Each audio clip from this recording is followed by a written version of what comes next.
Hey weeps attack and டைட்டனில் இருக்க 9 டைட்டன்ஸை explain பண்ணி நம்ம பார்ட் 1 அண்ட் பார்ட் 2 வீடியோஸ் போட்டிருக்கோம். அந்த வகையில் பார்ட் 3 வீடியோ தான் நம்ம இன்னைக்கு பார்க்க போகிறோம். நீங்கள் பார்த்துட்டு இருக்கிறது வீப் டிவி. அப்புறம் சேனலுக்கு புதுசாக இருந்தால் மறக்காமல் நம்ம சேனலை ஃபாலோ பண்ணிக்கோங்க. அப்போ தான் நம்ம போடுற கண்டென்ட்லாம் உங்களை வந்து சேரும். வாங்க வீப்ஸ், டைம் வேஸ்ட் பண்ணாமல் வீடியோக்குள்ளே போயிடலாம். இந்த வகையில் நம்ம ஃபஸ்ட்டு பார்க்க போகிறது ஃபீமேல் டைட்டன் தான். 843 வந்து பார்த்தீங்கன்னா ஃபீமேல் டைட்டனோட இன்ஹெரிட்டராக ஆனி லியோன் ஹார்ட்டை சூஸ் பண்ணியிருப்பாங்க. அப்புறமா ஆனி வந்து பெல்டால்ட், ரெய்னர், அப்புறம் மார்சல் இவங்க கூட சேர்ந்து பேரடி ஐலாண்டுக்கு வந்திருப்பா. அதுக்கப்புறம் நடந்தது எல்லாமே நம்மளுக்கு தெரியும். இப்போ நம்ம ஆனி கிட்ட இருக்க ஃபீமேல் டைட்டனோட பவர்ஸை பற்றி பார்த்துடலாங்க. ஃபர்ஸ்ட் எபிலிட்டி வந்து டைட்டன் அட்ராக்ஷன் தான். இந்த ஃபீமேல் டைட்டனோட பேர் போன எபிலிட்டியே இது டைட்டன்ஸ் அட்ராக்ட் பண்ணுற எபிலிட்டி தான். ஏன்னா இந்த டைட்டன்னால் மற்ற பியூர் டைட்டன்ஸ் எல்லாத்தையுமே தங்கிட்ட அட்ராக்ட் பண்ண முடியும். ஆனால் இந்த டைட்டன் கிட்ட இருக்க ஒரு மிகப்பெரிய டிஸ்அட்வான்டேஜ் என்னன்னா, இந்த அட்ராக்ட் ஆகிற டைட்டன்ஸ் எல்லாமே இதோட பவருக்காக கண்ட்ரோலில் இருக்காது. இந்த டைட்டனை சாப்பிட்றதுக்காக தான் மற்ற பியூர் டைட்டன்ஸ் எல்லாமே இது பக்கத்தில் வரும். பேரடி ஐலாண்டோட வால் உடஞ்சதுக்கு அப்புறமா பல டைட்டன்ஸ் வந்து உள்ளே வந்ததுக்கான காரணமே ஃபீமேல் டைட்டன் தான். நம்ம கொலோசல் டைட்டன் மாதிரி ஃபீமேல் டைட்டனோட யூசர் கிட்ட வெர்டிக்கல் மேனுவரிங் கியர் இருந்துச்சுன்னா ஈஸியாகவே மற்ற பியூர் டைட்டன்ஸ் கிட்ட வந்து தப்பிச்சிடலாம். மெயின்லி ஃபீமேல் டைட்டன் வந்து பார்த்தீங்கன்னா ஒரு கவரை கிரியேட் பண்ணுறதுக்கு தான் யூஸ்ஃபுல்லாகவே இருக்கும். இதுக்கு அடுத்தது ஃபீமேல் டைட்டனோட வெர்ஸ்டாலிட்டி தான். ஏன்னா மற்ற டைட்டன்ஸை கம்பேர் பண்ணுறப்ப ஃபீமேல் டைட்டனோட மூவ்மெண்ட் ஸ்பீடுமே ரொம்ப ஜாஸ்தி. அதே மாதிரி என்டியூரன்ஸும் ஓரளவுக்கு ஜாஸ்தி.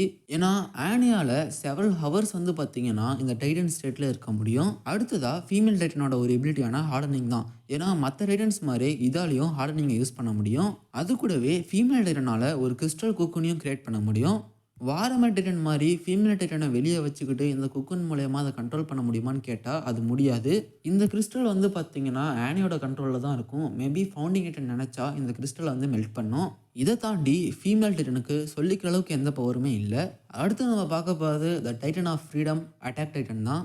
அட்டாக் டைட்டனை இயர் 819 ஒரு எல்டியன் ஸ்பை வந்து இன்ஹெரிட் பண்ணியிருப்பாரு.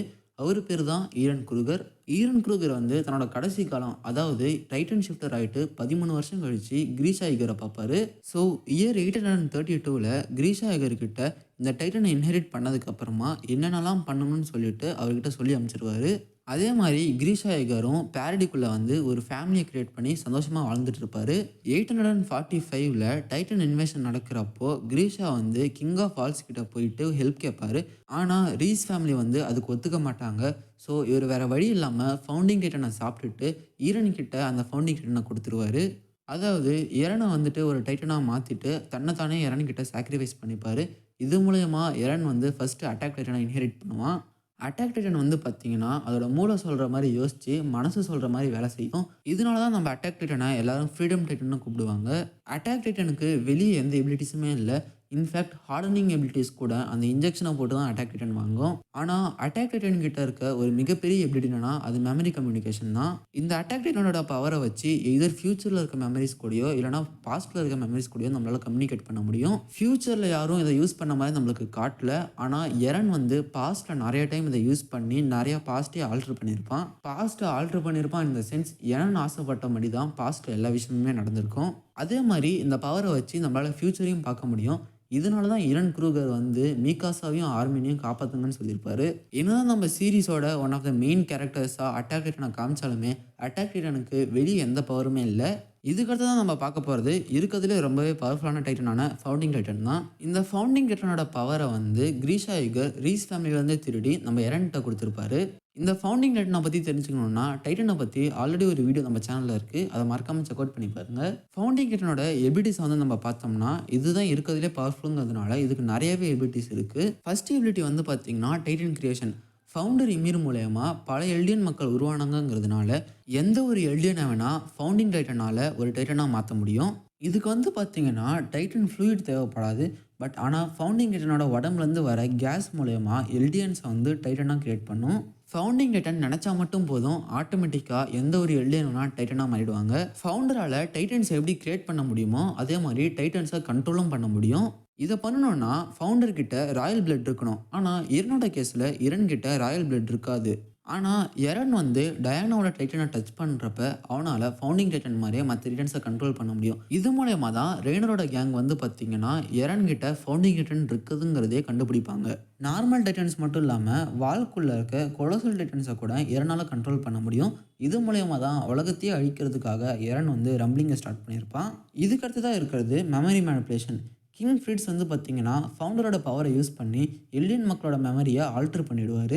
இது மட்டும் இல்லாமல் ராயல் ஃபேமிலியிலே வர அடுத்த ஃபவுண்டர்ஸால் ஃபவுண்டிங் டைட்டனோட பவரை ஒழுங்காக யூஸ் பண்ண முடியாத மாதிரி கண்ட்ரோல் பண்ணிடுவார். ஆனால் இது எல்லாத்தையுமே ஜீக் வந்து எப்படியோ உடச்சிருவான். இந்த மெமரி மேனிப்புலேஷன் வந்து பார்த்தீங்கன்னா ரொம்பவே எஃபெக்டிவாக இருந்திருக்கும். இதுதான் வந்து எல்லியன் மக்களை 100 வருஷத்துக்கு மேலே காப்பாற்றி வச்சுருக்கோம். இந்த மெமரி மேனிப்புலேஷன் மாதிரி ஃபவுண்டிங் டைட்டனை வச்சு அனாட்டமிக்கலாகவும் மேனிப்புலேட் பண்ண முடியும். அதாவது ஃபவுண்டிங் டைட்டனோட பவர்ஸை யூஸ் பண்ணி எல்லியன் மக்களோட பாடியில் ஏதாவது சேஞ்சஸை உருவாக்க முடியும். இது இன்னும் நம்மளுக்கு அனிமையில் நடக்கலை. பட் ஜீக் வச்ச ப்ரப்போசல்ஸ் மூலயமா ஃபவுண்டிங் டைட்டனை வச்சு எல்லியன் மக்கள் எல்லாரையுமே ஸ்டெரைலாக மாற்றிடுவான்னு சொல்லுவான். அதாவது எல்லியன் மக்களால் இனிமேல் குழந்தையே பெற்றுக்க முடியாதுங்கிற மாதிரி மாற்ற முடியும். ஆனால் எரன் வந்து இந்த பிளானுக்கு ஒத்துக்காமல் அவனோட ஓன் பிளானான ரம்பிளிங்கை ஸ்டார்ட் பண்ணிடுவான். ஃபவுண்டிங் டைட்டனோட இன்னொரு எபிலிட்டி தாங்க டெலபதி. இந்த டெலபத்தியை யூஸ் பண்ணி ஃபவுண்டிங் டைட்டனால் எந்த ஒரு எல்லியன் கூடயும் கம்யூனிகேட் பண்ண முடியும். இந்த எபிலிட்டி யூஸ் பண்ணி தான் எரன் வந்து எல்லா சப்ஜெக்ட் ஆஃப் இமீர்கிட்டையும் நான் வந்து மொத்த உலகத்தையும் அடிக்க போகிறேன்னு சொல்லியிருப்பான். இந்த எபிலிட்டியை யூஸ் பண்ணி தான் எரன் வந்து ஆர்மின் கிட்ட ஃப்யூச்சரில் நடக்க போகிற எல்லா விஷயத்தையுமே சொல்லியிருப்பான். பட் இது எல்லாத்தையுமே சொல்லிட்டு கடைசியில் மெமரி மேனிப்புலேஷனை வச்சு அதை எரேஸ் பண்ணிவிடுவான். இன்னும் ஃபவுண்டிங் டைட்டனை பற்றி பேசணுன்னா அது ஒரு தனி வீடியோவாகவே பேசலாம். அப்படி உங்களுக்கு ஒரு வீடியோ வேணும்னா மறக்காமல் கமெண்ட் பண்ணுங்கள். இந்த வீடியோ இதோட முடியுது. வீடியோ பிடிச்சிருந்தா லைக் பண்ணிவிட்டு மறக்காமல் நம்ம சேனலை ஃபாலோ பண்ணிக்கோங்க. அடுத்த வீடியோவில் உங்களை பார்க்குற வரைக்கும் டாடா பை பாய்.